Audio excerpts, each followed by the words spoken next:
बिस्मिल्लाहिर्रहमानिर्रहीम अस्सलाम वालेकुम जी। तो स्टूडेंट्स, क्या हाल है? उम्मीद है आप सब ठीक ठाक होंगे। अच्छा जी, अभी हम ब्लड सीपी की रिपोर्ट देखने लगे हैं जो आपको मसले मसाइल हो रहे हैं इस वीडियो में। इंशाल्लाह इस वीडियो को देखने के बाद वो सॉल्व हो जाएंगे। आप एक जो बेसिक ब्लड सीपी की रिपोर्ट है वो पढ़ने के काबिल हो जाएंगे।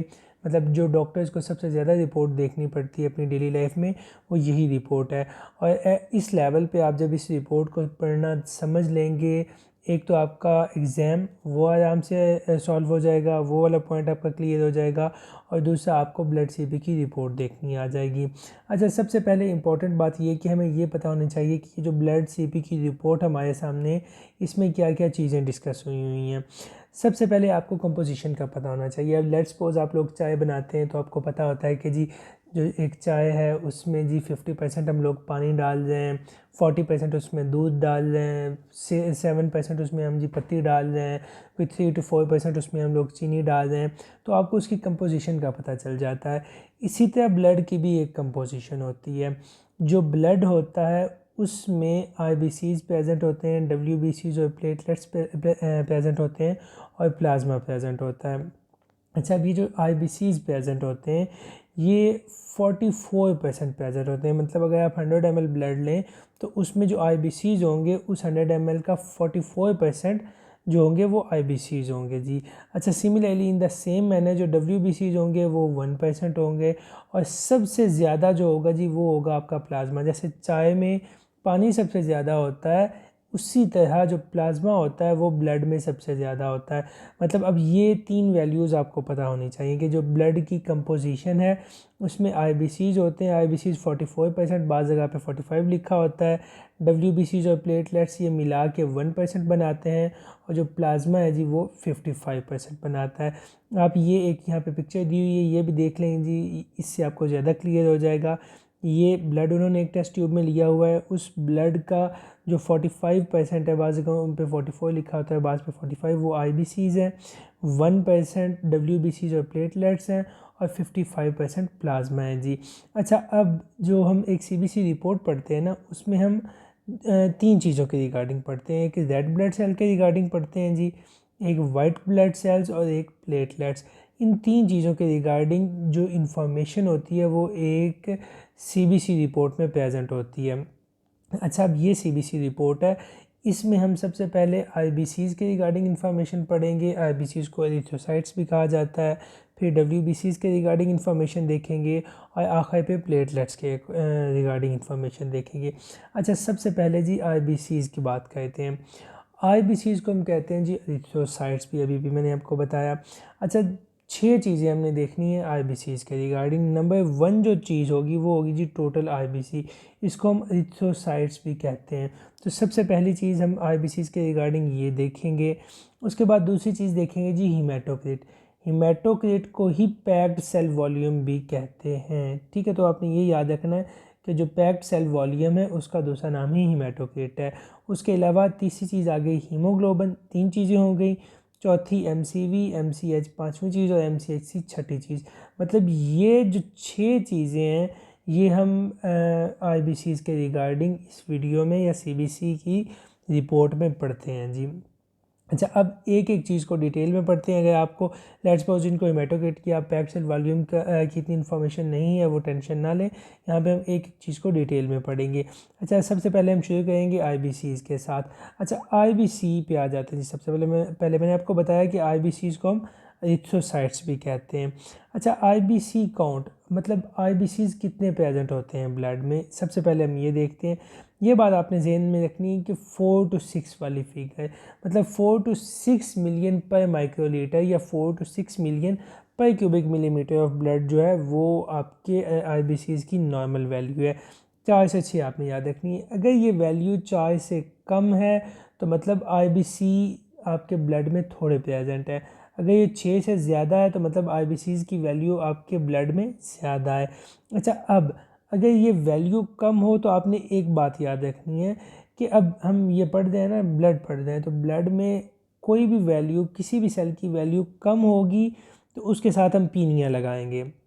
मतलब किसी ब्लड WBCs की वैल्यू कम है या आपके प्लेटलेट्स की वैल्यू कम है तो हमने उसके साथ नाम के साथ पीनिया लगा देना है।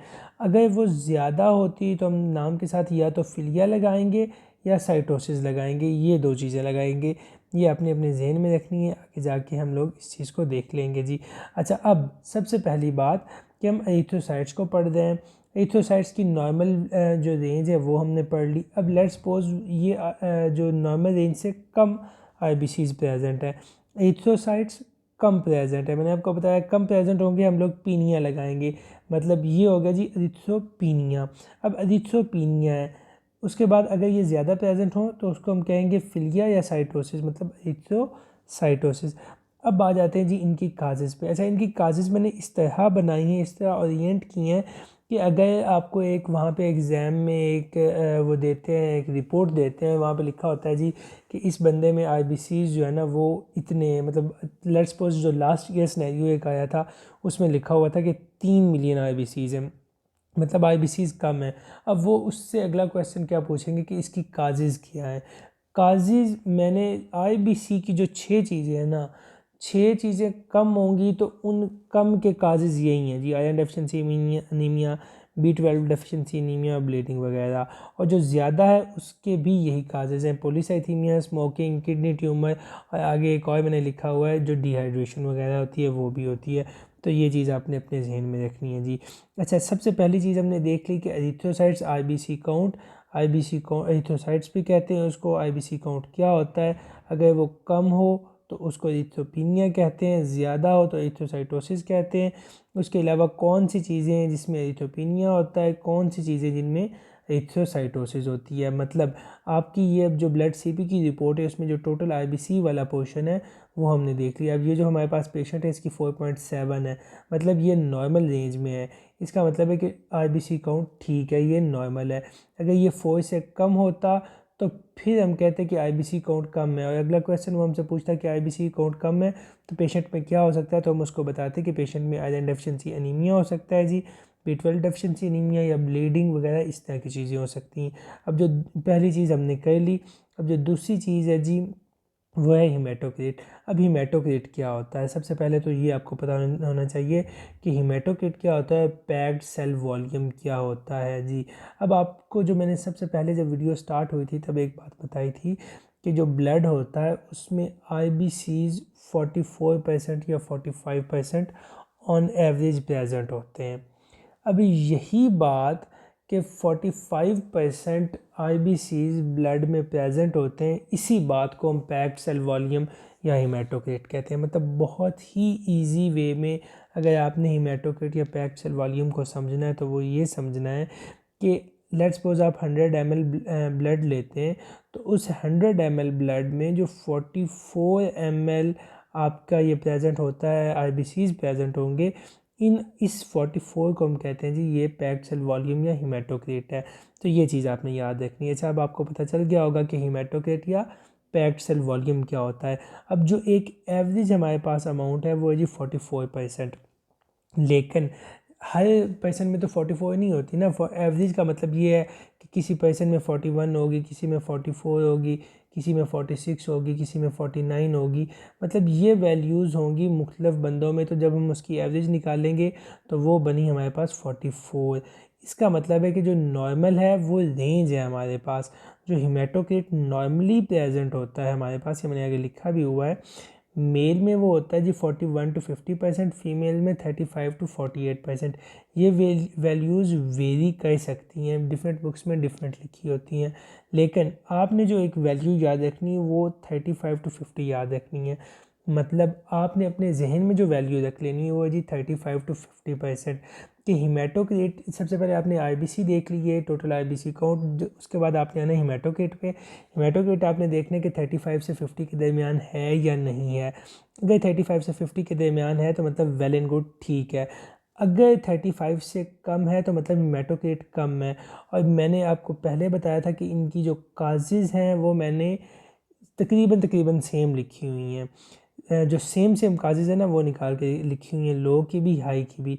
अभी आप ये पीछे देखें कि जो आपके एरिथ्रोसाइट कम होने की काजेज़ थी वो भी यही थी जी कि आयरन डेफिशिएंसी एनीमिया है, B12 डेफिशिएंसी एनीमिया है, ब्लीडिंग है। और जब हमने यहाँ पे ये चीज़ें देखी तो वही चीज़ें हैं जी, आयरन डेफिशिएंसी एनीमिया आ गया जी, B12 डेफिशिएंसी एनीमिया आ गया है, सिकल सेल एनीमिया वगैरह, तो इस तरह की चीज़ें। और हाई की भी वही काजेज़ कि जी पॉलीसाइथीमिया है, डिहाइड्रेशन है, स्मोकिंग है, तो ये आपने याद रखनी है जी। अच्छा, अब हमने दो चीज़ें देख ली ब्लड के रिगार्डिंग, एक हमने एरिथ्रोसाइट काउंट देख लिया, एक हमने हिमेटोक्रिट या पैक्ड सेल वॉल्यूम। ये आपने याद रखना है कि हिमेटोक्रिट को पैक्ड सेल वॉल्यूम भी कहते हैं। आईबीसी देख लिए, हिमेटोक्रिट देख लिया। अब अगली चीज़ है हीमोग्लोबिन। अब हीमोग्लोबिन वो चीज़ है जो मेडिकल के बंदे नहीं है ना, उनको भी पता होता है कि जी हीमोग्लोबिन क्या होती है। हीमोग्लोबिन की नॉर्मल वैल्यू है 12 to 16 ग्राम पर डेसीलीटर। ये लो अगर हो हीमोग्लोबिन तो ऑब्वियसली एनीमिया होता है, हाई हो तो वही चीज़ जो मैंने पहले आपको बताई थी कि हाई की जो चीज़ें हैं, चीज़ें जो आईबीसीज़ की, तो मैंने इकट्ठी एक जैसी निकाल के लिखी है। पॉलीसाइथीमिया यहाँ पे भी है, नीचे भी पॉलीसाइथीमिया है, अगर आप पिछली क्लास में देखें तो उसमें भी पॉलीसाइथीमिया है। तो जी अगर आपके पास वहाँ पे कोई भी क्वेश्चन आता है, वहाँ पे आईबीसीज़ की चीज़ें देख रहे हैं, जो 6 चीज़ें हमने आईबीसीज़ की डिस्कस अभी कर रहे हैं, आपने एरिथ्रोसाइट काउंट देखा, अगर एरिथ्रोसाइट काउंट ज़्यादा है आप पॉलीसाइथीमिया लगा दें खास में। अगर उसके अलावा जी वहाँ पे आपको नज़र आता है कि जी हिमेटोक्रिट वो ज़्यादा है, पॉलीसाइथीमिया लगा दें। हीमोग्लोबिन ज़्यादा लग रहा है, पॉलीसाइथीमिया लगा दें। तो इस तरह के मैंने आपको ना आपकी आसानी के लिए जो इस तरह की अलाइक चीज़ें वो निकाल के दे दी हैं। अच्छा, उसके बाद आगे आ जाते हैं जी एमसीवी पे, एमसीएच पे और एमसीएचसी पे। सबसे पहले तो इम्पॉर्टेंट बात ये है कि बच्चों को ये पता ही नहीं होता कि एमसीवी, एमसीएच और एमसीएचसी ये है क्या। तो पहले मैं आपको इसका एक वेग सा आइडिया दे देता हूँ, आपके जहन में क्लियर हो जाएगा। अगर कोई आपसे क्वेश्चन पूछेगा ना कि जी एमसीवी क्या है, एमसीएच क्या है या एमसीएचसी क्या है, तो कम से कम आप उसको जवाब दे पाएंगे। और उसके अलावा जो इसकी काजेज़ हैं वो हम इसके बाद देख लेंगे। अच्छा, सबसे पहले देखते हैं जी एमसीवी को। एमसीवी क्या होता है? जो एक रेड ब्लड सेल है, ये देखें जी आपके सामने एक रेड ब्लड सेल की पिक्चर है। अब रेड ब्लड सेल का, ये एक रेड ब्लड सेल है, तो इस रेड ब्लड सेल का जो साइज़ होगा ना, उस साइज़ को हम कहते हैं जी average size of an RBC is called MCV. ये है जी आपका आईबीसी, एक ये है, एक ये है। अब लेट्स सपोज इनमें से हम एक आईबीसी सेलेक्ट कर लेते हैं, ये वाला हमने सेलेक्ट कर लिया, ये वाला आईबीसी जी। अच्छा, अब इस आईबीसी का जो साइज़ होगा ना, हम उसको कहेंगे कि जी ये एमसीवी है। तो ये आपके सामने ये एक मैंने अपना तर्ज का एक आईबीसी बनाया हुआ है, जिस तरह का भी है गुजारा करें इससे। तो ये जो इसका साइज़ होगा ना, इसको हम कहेंगे जी एमसीवी।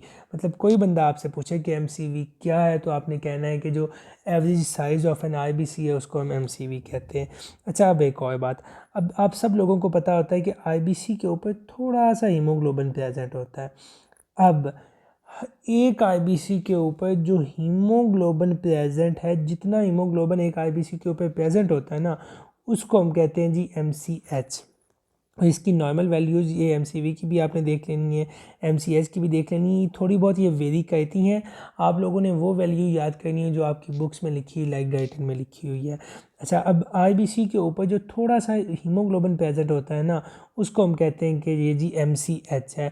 और एक आईबीसी के ऊपर ऑन एवरेज 27 to 33 पिकोग्राम जो हीमोग्लोबिन होता है वो प्रेजेंट होता है। अच्छा, अब दो चीज़ें आपको क्लियर होगी। एमसीवी का आपको पता चल गया कि एमसीवी क्या है जी, एक आईबीसी का जो एवरेज साइज़ होता है वो एमसीवी है। एमसीएच क्या है जी, आईबीसी के ऊपर जो थोड़ा सा हीमोग्लोबिन प्रेजेंट होता है उसको हम कहते हैं जी ये एमसीएच है। उसके बाद आ जाता है जी एमसीएचसी। अब एमसीएचसी को आपने समझना है। एमसीएच को हमने कहा कि एमसीएच है जी, एक जो आपका आईबीसी होता है ना, उसके ऊपर जितना हीमोग्लोबिन प्रेजेंट है वो है जी एमसीएच। अच्छा, एमसीएचसी क्या है?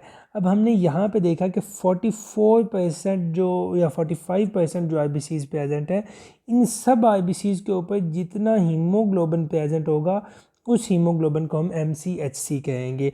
होप्स हो कि अब तक आपको एमसीवी की समझ लग गई होगी, एमसीएच की और एमसीएचसी की समझ लग गई होगी।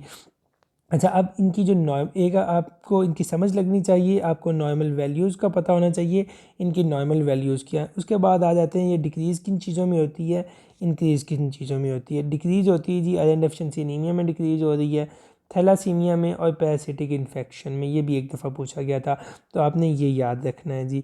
इसका जो सबसे इम्पॉर्टेंट चीज़ जिसमें ये डिक्रीज़ होती है ना, वो है जी आयरन डेफिशिएंसी एनीमिया, आपने याद रखना है। इंक्रीज़ किस में होता है जी? इंक्रीज़ B12 डेफिशिएंसी एनीमिया में, फोलिक एसिड डेफिशिएंसी एनीमिया में, ये दो बहुत ज़्यादा इंपॉर्टेंट है। और तीसरे नंबर पे आपकी ये जो लिवर डिजीज़ है ना, ये इंपॉर्टेंट है। तो ये चीज़ें आपने देख लेनी है जी। अच्छा, IBC की जो 6 चीज़ें थी वो अब आपको पता लग गया। अब आ जाते हैं रिपोर्ट पे। अब ये आपके सामने रिपोर्ट है। आपने पहले IBC काउंट देखा जी, 4 से 6 के दरमियान है। 4 से 6 के दरमियान नॉर्मल होता है। आपने पेशेंट का देखा 4.7 है, नॉर्मल है जी, सही है, कोई मसला नहीं। उसके बाद दूसरी चीज़ पे आ गया हीमेटोक्रिट। हीमेटोक्रिट मैंने आपको बताया कि ऑन एवरेज आपने जहन में रखना है 35 से 50 के दरमियान। इस पेशेंट का 38 है, नॉर्मल है जी, कोई मसला नहीं है। हीमोग्लोबिन, अच्छा अगर ये आपके एग्ज़ाम में आता है जी, एक पेशेंट का 30 है, तो आपने फिर वो जो लो हीमेटोक्रिट वाली चीज़ें हैं वो देखनी है कि जी वो चीज़ें इसमें प्रेजेंट हो सकती हैं। उसके बाद हीमोग्लोबिन पे आ जाते हैं। तीसरी चीज़, हीमोग्लोबिन इस पेशेंट में 12.3 है। मैंने जो आपको वैल्यूज़ बताई हैं वो बताई हैं जी 12 to 16। अगर उसके दरमियान हो वेल एंड गुड, अगर उससे कम या ज़्यादा हो, कम हो तो अनीमिया होता है, ज़्यादा हो तो पॉलीसाइथीमिया होता है। उसके बाद आ जाते हैं जी MCV पे। MCV हमने देखना है। MCV की नॉर्मल वैल्यू अपनी याद कर लेनी है। 80 to 100 मैंने आपको बताई थी। फेमटोलेट है 81 है, ठीक है जी। ये डिफरेंट जगहों पे डिफरेंट लिखी होती हैं, आपने अपनी बुक वाली याद करनी है। उसके बाद आ जाता है जी MCH। MCV क्या था जी कि एक जो IBC होता है उसका साइज़ कितना होता है। MCH क्या होता है कि IBC के ऊपर जो हीमोग्लोबिन प्रेजेंट होता है, एक IBC के ऊपर कितना हीमोग्लोबिन प्रेजेंट है, उसको MCH कहते हैं। उसकी भी वैल्यू मैंने आपको बता दी थी। इसके अकॉर्डिंग जो ये टेस्ट है उनके अकॉर्डिंग जो नॉर्मल वैल्यू है 26 to 32 है, और वो ठीक है जी, सही हो गया। उसके बाद MCHC मतलब जो टोटल 44 या 45% IBCs प्रेजेंट होते हैं, उन IBCs के ऊपर कितना हीमोग्लोबिन प्रेजेंट है उसको MCHC कहते हैं। और मैंने आपको नॉर्मल वैल्यू जो बताई थी 33 से 35, यहाँ पे 33 है, मतलब पेशेंट की ये नॉर्मल वैल्यूज़ ठीक है। अब ये 6 चीज़ें हमने चेक कर ली, इनसे हमें पता लग गया कि जो IBC वाला फैक्टर है आपके ब्लड का वो ठीक है। अगर इनमें से कोई आगे पीछे चीज़ें होती हैं तो जो मैंने आपको रीजंस बताई हैं वो उसका आंसर होंगी जी। कि अगर MCV कम है तो आयरन डेफिशिएंसी एनीमिया हो सकता है। MCV ज़्यादा है तो जी वो जो B12 डेफिशिएंसी हो सकती है या फोलिक एसिड डेफिशिएंसी हो सकती है। तो ये चीज़ें आपने साथ साथ देखते रहना है जी। अच्छा, उसके बाद अब आ जाते हैं WBCs पे। WBCs को हम ल्यूकोसाइट भी कहते हैं, टोटल ल्यूकोसाइट काउंट। ठीक हो गया, मतलब टोटल WBCs जो होते हैं वो हमारी बॉडी में होते हैं 4000 से 11000। ये वैल्यू आपने याद रखनी है, मतलब जहाँ भी TLC आएगा आपने ये वैल्यू याद रखनी कि ये 4000 से 11000 के दरमियान होगी। अब इनको हम कहते हैं ल्यूकोसाइट्स। अब आप वो पहली स्लाइड पे आ जाएंगे कि पहली स्लाइड पे मैंने आपको बताया था कि कोई भी चीज़ ब्लड की कम होगी तो हम पीनिया लगाएंगे, ज़्यादा होगी तो फिलिया या साइटोसिस लगाएंगे। अब यहाँ पे आए जी, देखें कि जहाँ ल्यूकोसाइट कम है वहाँ हमने कह दिया ल्यूकोपीनिया है, जहाँ ज़्यादा है वहाँ हमने कह दिया ल्यूकोसाइटोसिस है। तो ये चीज़ आपने याद रख लेनी है। अच्छा, TLC या WBCs का आपको पता चल गया, नॉर्मल वैल्यू का पता चल गया। अब ये जो डिक्रीज़ होता है जिन चीज़ों में ये आपने देख लेना है, इंक्रीज़ जिन चीज़ों में होता है ये चीज़ें देख लेनी जी। ये aplastic anaemia, chemotherapy, autoimmune disease, malnutrition, ये भी जिस तरह वो IBC की एक जैसी मैंने लिखी हुई थी ना, इसी तरह मैंने कोशिश की कि WBCs की भी इसी तरह लिखूं। अच्छा, इंक्रीज़ इन्फेक्शन में इंक्रीज़ होता है, इंजरी, कहीं भी इंजरी हो वहाँ पे सोजन हो जाती है, सोजन को इंग्लिश में इन्फ्लेमेशन कहते हैं। इन्फ्लेमेशन में WBC इंक्रीज़ हो जाते हैं और स्मोकिंग में इंक्रीज़ होते हैं जी। अच्छा, ये चीज़ें आपने याद रखनी है। एक तो आ गया TLC। WBC की जो हमने चीज़ें देखनी थी, सबसे पहले हमने देख लिया जी TLC काउंट। अब यहाँ पे TLC काउंट कहाँ पे जी, ये WBC काउंट या TLC काउंट 4000 से 11000 के दरमियान होता है जी। अच्छा, ये पेशेंट में 6.9 है, नॉर्मल है, मतलब TLC काउंट नॉर्मल है। एक चीज़ हमने देख ली। अब ये चीज़ें लिखी ना, neutrophil, lymphocyte, monocyte, eosinophils, basophils, ये भी आपने याद रखनी है। ये एक होता है TLC, एक होता है DLC। TLC है जी टोटल ल्यूकोसाइट काउंट। DLC है जी आपके ये जो 5 टाइप्स है ना WBC की, वो। अच्छा, अब जिन लोगों को इसकी समझ नहीं लग रही ना, उनको मैं आसान अल्फाज में इस तरह समझाता हूँ कि पाकिस्तान की एक टीम है जी। पाकिस्तान की टीम में खिलाड़ी एक मौजूद है, 2 3 4, मतलब खिलाड़ियों के नाम की जगह पे मैंने ये नंबर लिख दिए हैं जी। पाकिस्तान की टीम है क्रिकेट की, उसमें खिलाड़ी नंबर 1, खिलाड़ी 2, खिलाड़ी 3, खिलाड़ी 4 प्रेजेंट है। अब ये जो टीम का नाम है ना वो है जी WBC। और टीम में जो बंदे हैं वो हैं जी डिफरेंशियल ल्यूकोसाइट काउंट। अब मैं और आसान कहता हूँ आपके लिए, जो WBC काउंट है वो टोटल नंबर ऑफ सेल्स हैं, और जो सेल्स हैं WBC में वो ये 5 सेल हैं। जिन्होंने पढ़ी हुई है ना, वो ब्लड पढ़ा हुआ है, उनको ये ऑलरेडी ये चीज़ें पता होंगी। जिनको नहीं पता वो और ज़्यादा कंफ्यूज हो रहे होंगे इन चीज़ों से, तो आपने इसकी एक टेंशन नहीं लेनी। अच्छा, आपने ये बात याद रखनी कि TLC 4,000 से 11,000 के दरमियान होते हैं। एक चीज़ हमने WBC की देख ली। उसके बाद WBC जो इन 5 चीज़ों से मिल के बनते हैं ना, ये 5 चीज़ें आपने याद रखनी है। अब बच्चों को इनके नाम याद रखने में बहुत टेंशन होती है, तो यहाँ पे मैंने एक निमोनिक लिखा हुआ है कि never let elephants make breakfast. Never let elephants make breakfast मतलब न्यूट्रोफिल्स, लिम्फोसाइट्स, ईओसिनोफिल्स। अच्छा, बच्चे ई से एरिथ्रोसाइट्स समझ लेते हैं, हालांकि जो एरिथ्रोसाइट्स हैं वो हमने पहली स्लाइड में पढ़ा था कि एरिथ्रोसाइट्स तो हम RBCs को कहते हैं, तो आपने इस चीज़ से कंफ्यूज नहीं करना ई को। न्यूट्रोफिल्स, लिम्फोसाइट्स, ईओसिनोफिल्स, मोनोसाइट्स और बेसोफिल्स, ये जो 5 IBC WBC की टाइप है ना, ये आप इस निमोनिक से याद रख सकते हैं। अच्छा, अब अगली बात पे आ जाते हैं। न्यूट्रोफिल्स का जो मतलब WBC का जो 40 to 70% सेल्स होते हैं वो न्यूट्रोफिल्स होते हैं जी। इसी तरह लिम्फोसाइट के 20 to 40% सेल्स होते हैं, वो होते हैं लिम्फोसाइट के मतलब WBC के 20 to 40% जो होते हैं वो लिम्फोसाइट्स होते हैं। इसी तरह WBC का 2 to 6% पार्ट जो है वो ईओसिनोफिल्स बना रहे होते हैं। 2 to 10% मोनोसाइट्स और 0.1 to 1% जो है बेजोफिल्स बना रहे होते हैं। अच्छा, अब ये चीज़ें एक तो आपको पता लग गई कि जो DLC है, WBC में हमने TLC देख लिया, नॉर्मल है जी। उसके बाद DLC हमने देखना है। DLC में 5 चीज़ें हैं। Never let elephants make breakfast, ये चीज़ें 5 आपने देख लेनी है। इनकी नॉर्मल वैल्यूज़ मैंने आपको बता दी हैं।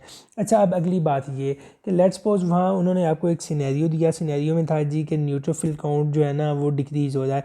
अगली बात वो ये पूछेंगे कि न्यूट्रोफिल काउंट डिक्रीज़ हो रहा है तो पेशेंट में क्या मसला हो सकता है, तो अब हमने वो बताना है जी। अच्छा, अब आपके सामने ये चीज़ें मैंने लिखी हुई हैं कि न्यूट्रोफिल्स हैं जी, उनकी नॉर्मल वैल्यू 40 to 70% है। अब फिर वही पहली स्लाइड वाली बात कि जो चीज़ WBC जो चीज़ ब्लड सेल्स में कम होगी उसके साथ पीनिया लग जाएगा, जो ज़्यादा होगी उसके साथ फिलिया या साइटोसिस लगेगा। अब आ जाते हैं जी इसकी ये टाइप्स पे जी। देखिए, न्यूट्रोफिल्स है ना, न्यूट्रोफिल जिस पेशेंट में डिक्रीज़ हो रहे हैं उसमें हमने कहा कि न्यूट्रोपीनिया हो रहा है, जिसमें इंक्रीज़ हो रहे हैं उसमें न्यूट्रोफिलिया हो रहा है। इसी तरह लिम्फोसाइट्स जिसमें डिक्रीज़ हो रहे हैं लिम्फोसाइटोपिनिया हो रहा है, और जिसमें लिम्फोसाइट्स इंक्रीज़ हो रहे हैं उसमें लिम्फोसाइटोसिस हो रही है। ईओसिनोफिल्स जिसमें डिक्रीज़ हो रहे हैं ईओसिनोपिनिया, और जिसमें इंक्रीज़ हो रहे हैं ईओसिनोफिलिया। तो ये चीज़ें आप लोगों ने देख लेनी है जी, याद रखनी है। और ये अगली स्लाइड में मोनोसाइट्स, मोनोसाइटोपिनिया, मोनोसाइटोसिस, बेजोपिनिया और बेजोफिलिया। अच्छा, एक ये चीज़, उसके बाद इसकी ये काजेज़ आप लोगों ने याद करनी है, मतलब वहाँ पे वो काजेज़ क्वेश्चंस में पूछेंगे। ये तकरीबन वही वाली कॉजेज़ हैं। जैसे आप देखें कि ये इंक्रीज़ हो रहा है, तो मैंने आपको यहाँ पे बताया था कि इन्फेक्शन, इन्फ्लेमेशन, स्मोकिंग में इंक्रीज़ होता है TLC काउंट। इसी तरह ये न्यूट्रोफिल्स में जब इंक्रीज़ होता है मतलब न्यूट्रोफिलिया होता है तो उसमें भी इन्फेक्शन, इन्फ्लेमेशन, स्मोकिंग होती है। न्यूट्रोपीनिया जो होता है उसमें अनीमिया में होता है जी, ये प्लास्टिक अनीमिया में, कीमोथेरेपी और auto immune disease. Auto immune disease जो होती हैं वो HIV, एड्स वगैरह वो वाली होती हैं। अब लिम्फोसाइट्स इनमें डिक्रीज़ हो रहे हैं, देखें जी यही कीमोथेरेपी यहाँ पे आ गई। ऑटो इम्यून डिजीज़ एक एडिशन है जी वायरल हेपेटाइटिस की, बस बाकी वो वाली चीज़ें हैं। अच्छा, उसके अलावा यहाँ पे आ गया जी वायरल इन्फेक्शन, इंक्रीज़ हो रही है वायरल इन्फेक्शन में साइटोमेगालोवायरस और मोनोन्यूक्लियोसिस। ये थोड़ी सी डिफरेंट है, ये आपको याद करनी पड़ेगी। अच्छा, उसके बाद आ जाते हैं ईओसिनोफिलिया पे। जो ईओसिनोफिलिया है वो उसमें कम मतलब जो ज़्यादा होते हैं वो ऑटोइम्यून डिजीज़, पैरासिटिक इन्फेक्शन, ये वाला लास्ट ईयर आया था पैरासिटिक इन्फेक्शन का, और हे फीवर। इनमें ईओफिल्स 2 से 6% से ज़्यादा हो जाते हैं और डिक्रीज़ होते हैं जी कुशिंग सिंड्रोम और सेप्सिस में। उसके अलावा जी अगले पे आ जाते हैं मोनोसाइट्स। मोनोसाइट्स किन में कम किन में होते हैं जी, ये देखें, सॉरी कीमोथेरेपी ये कम होते हैं जी कीमोथेरेपी में। ये देखें जी कीमोथेरेपी में कम हो रहे हैं, कीमोथेरेपी में कम हो रहे हैं। मतलब अगर आप इनको वो एक दूसरे से रिलेट करके याद करेंगे तो आपको ज़्यादा अच्छा याद रहेगा। कीमोथेरेपी में कम हो रहे हैं जी, सेप्सिस में कम हो रहे हैं, बोन मैरो डिसऑर्डर्स में कम हो रहे हैं। ज़्यादा किस में हो रहे हैं? बैक्टीरियल, वायरल या फंगल इन्फेक्शन में, टीबी या ऑटो इम्यून डिजीज़ में ये ज़्यादा हो रहे हैं। उसके बाद आ गया जी बेजोफिल्स। बेजोफिल अब डिक्रीज़ किस में हो रहे हैं जी? एक्यूट इन्फेक्शन, हाइपरथायरॉयडिज्म में डिक्रीज़ हो रहे हैं। इंक्रीज सिर्फ एक केस में हो रहे हैं जी, ल्यूकीमिया में। अब हमने पहले आईबीसीज़ के रिगार्डिंग 6 चीज़ें पढ़ी जो आपको मैंने बता दी। उसके बाद डब्ल्यूबीसी के रिगार्डिंग पहले टीएलसी काउंट देखना है, फिर डीएलसी काउंट में ये 5 चीज़ें देखनी है। अब आ जाते हैं जी अपनी रिपोर्ट पे। ये हमारे पास रिपोर्ट मौजूद है। अच्छा, इसमें हमने टीएलसी काउंट पहले देख लिया था जी, नॉर्मल था। अब न्यूट्रोफिल्स पे आ जाते हैं। न्यूट्रोफिल्स का जो नॉर्मल रेशियो है यहाँ पे और लिखी हुई है, मैंने आपको बता दी है, 40-60 शायद थी। इस पेशेंट की 57.5% है। ठीक है जी। इस तरह लिम्फोसाइट्स आ गए। लिम्फोसाइट्स नॉर्मल रेंज में है जी। मोनोसाइट्स नॉर्मल रेंज में। इयोसिनोफिल्स नॉर्मल में। इस तरह basophils less than 1% approximately normal है। मतलब ये आप अगर नीचे देखें तो थोड़े से कम है। अब हमने यहाँ पे पढ़ा है कि कम किस में होते हैं? कम एक्यूट इन्फेक्शन में होते हैं कम। ये देखें जी, ये बेजोफिल्स में जो कम हो रहे हैं जी, वो हो रहे हैं एक्यूट इन्फेक्शन में। इसका मतलब क्या है कि ये जो मरीज़ है इसमें अगर थोड़ी बहुत इन्फेक्शन की अलामात हैं तो हमें पता चल जाएगा कि बिल्कुल मामूली सा इन्फेक्शन इस बंदे में है, जिसकी वजह से इसको सिम्टम्स आ रही हैं, या जो हमने इस सीबीसी की रिपोर्ट में पिक किया है। अब लेट्स सपोज आप एक डॉक्टर को दिखाते हैं जिसको नहीं पता इन चीज़ों का, जिसने ये वीडियो नहीं देखी हुई, या जिसने इन चीज़ों को पढ़ा नहीं हुआ, तो वो कहेगा यार बस नॉर्मल ही लग रही है, मुझे तो कोई मसला नहीं। लेकिन जो थोड़ा अच्छा डॉक्टर है, जिसने पढ़ा हुआ है, उसको पता चल जाएगा कि यार थोड़ा सा इस बंदे को इन्फेक्शन है, जो कि सही हो जाएगा इंशाल्लाह। या अगर वो अभी इन्फेक्शन स्टार्ट हो जाए तो आप कहेंगे कि जी अभी से इसको एंटीबायोटिक दे दो, इससे पहले कि ये इन्फेक्शन बढ़े, तो वहीं पे ये इन्फेक्शन रुक जाएगा। तो ये चीज़ें होती हैं जो एक अच्छे डॉक्टर, जो एक एवरेज डॉक्टर होते हैं, उनमें फ़र्क करती हैं। अच्छा, अब हमने आईबीसी जो था, लाइक जो हमारी चीज़ें थी सीबीसी में देखने वाली, आईबीसी देख लिया, डब्ल्यूबीसी देख लिया। अब एक चीज़ रहेगी जी, प्लेटलेट। अब हम देख लेते हैं जी प्लेटलेट्स को थ्रोम्बोसाइट्स भी कहते हैं। अच्छा, अब देखें कि थ्रोम्बोसाइट्स जब डिक्रीज़ हो रहे होते हैं तो थ्रोम्बोसाइटोपिनिया कहते हैं, इंक्रीज़ हो रहे होते हैं तो थ्रोम्बोसाइटोसिस कहते हैं। अब जो डिक्रीज़ हो रहे हैं, अगर आप पीछे वाली चीज़ें देखें तो वहाँ पे भी लाइक वो डब्ल्यूबीसीज़ में भी हमने लिखा हुआ था कि डब्ल्यूबीसीज़ किन चीज़ों में कम हो रहे होते हैं? एप्लास्टिक एनीमिया में जी, वायरल इन्फेक्शन में, ऑटो इम्यून डिसऑर्डर्स में, और ल्यूकीमिया यहाँ पे एक एडेड है। उसके अलावा ज़्यादा किस में हो रहे होते हैं? Haemolytic anaemia, iron deficiency anaemia, और जिनमें सर्जिकली स्प्लीन रिमूव हुई होती है उनमें ये ज़्यादा हो रहे होते हैं जी। ये चीज़ें आपने याद रख लेनी है।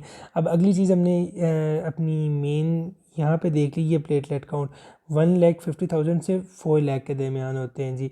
और इस पेशेंट में 3,46,000 या 346 है, तो इसका मतलब है कि इसमें ये नॉर्मल है। अब देखें जी कि हमने क्या क्या कुछ देखा। हमने जब आईबीसीज़ देखे तो हमने टोटल ल्यूकोसाइट काउंट देख लिया, हिमेटोकिट या पैक्ड सेल वॉल्यूम देख लिया, हीमोग्लोबिन देख लिया, एमसीवी देख लिया, एमसीएच देख लिया, एमसीएचसी देख लिया। उसके अलावा हमने टीएलसी काउंट या डब्ल्यूबीसी काउंट देख लिया, न्यूट्रोफिल्स, लिम्फोसाइट्स, मोनोसाइट्स, इयोसिनोफिल्स, बेजोफिल्स, मतलब ये भी वही हैं, तो ये चीज़ें देख ली। प्लेटलेट काउंट देख लिया। अब जो 2 चीज़ें बच गई हैं, ये एमपीवी और ये आपके लेवल की नहीं है। ये इंशाल्लाह जब जैसे जैसे आप आगे बढ़ेंगे वैसे वैसे हम लोग पढ़ लेंगे। होप सो कि आपको अब तक समझ लग चुकी होगी। अगर किसी को कोई समझ नहीं लगी तो वो मुझसे पूछ सकता है।